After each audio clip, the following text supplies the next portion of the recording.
Hello guys, good morning. दिनै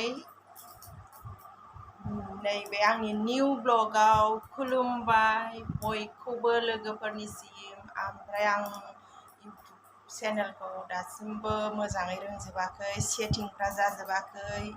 ओमफ्राय नोंथांमोनहा अननानै एसे कमेन्ट बक्सआव फोरोंहर अननानै प्लिज।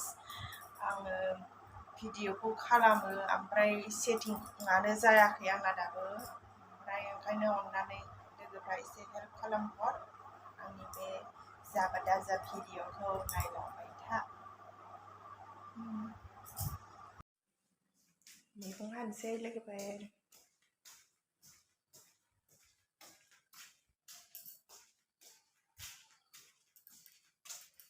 जोंना ओरैहाय हाखर दं आरोना, बै फुख्रि ओरैहाय ओरैनो हरबा जोंहानि नङा, बै मादैमोननि।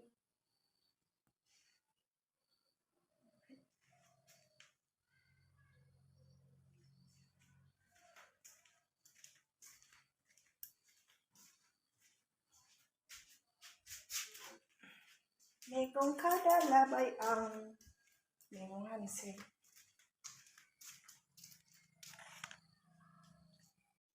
ओमफ्राय जोंना दंखला न' सिङाव थादों आरो, न' लुनायनि सिगां वाल होनायाव नैबे दंखलखौ बानायदोंमोन जोंहा।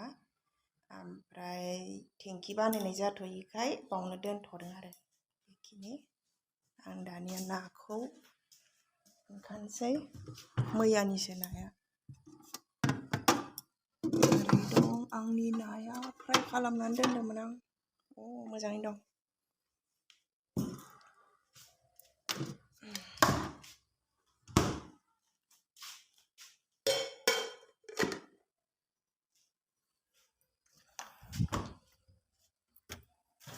मैगङानो जि दाम आयै, जेबो जानो हाला, जेबो बायनो हाला। मा जाबावगोन। बानलु गोमोन गोमोनखौ लानोसै आं।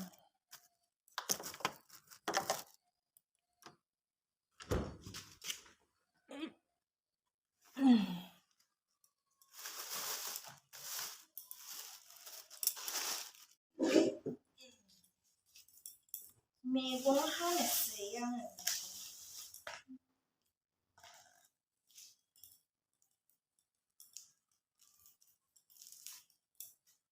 सामब्रामानो 30 थाखा केजि सामब्रामा, दाम बारायजोब्बाय।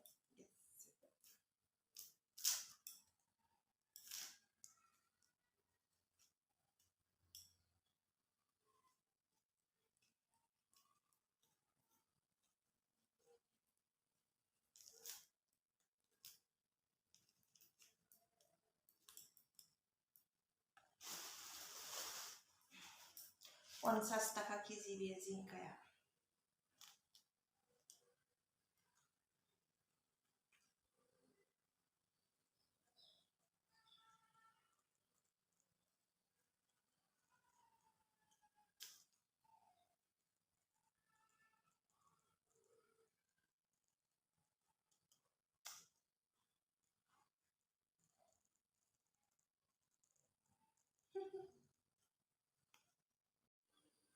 नैबे आंनि फुल, आं गायनायमोन।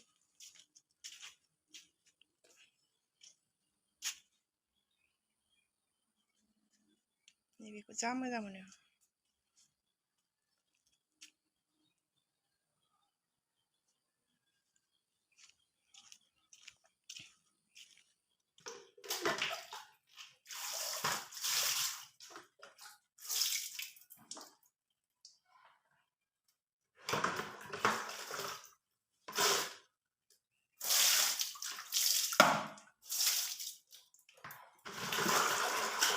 मैगं सुबाय, मैगं गैया, दैजोंना दै बिसिनाल' जाया। दैखौ सुयो आङो।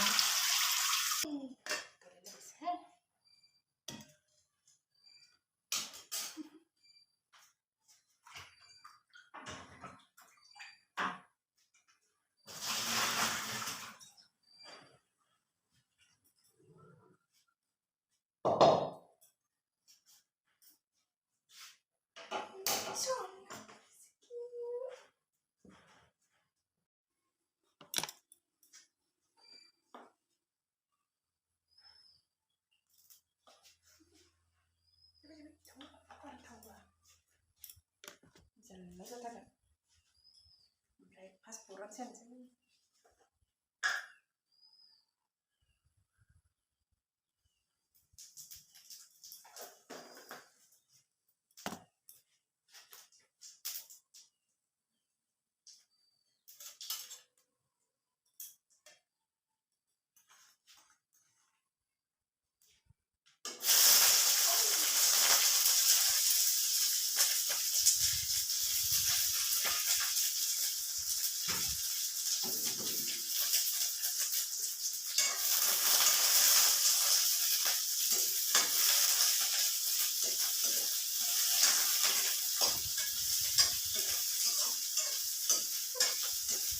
बेदेरनानै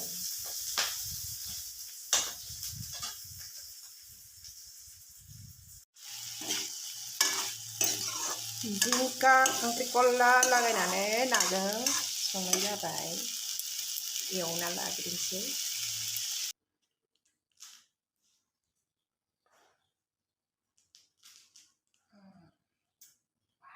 बरिया एसेबो मिस्टेक गैया नै ओरैबायदि मोजां गेसावबो नङा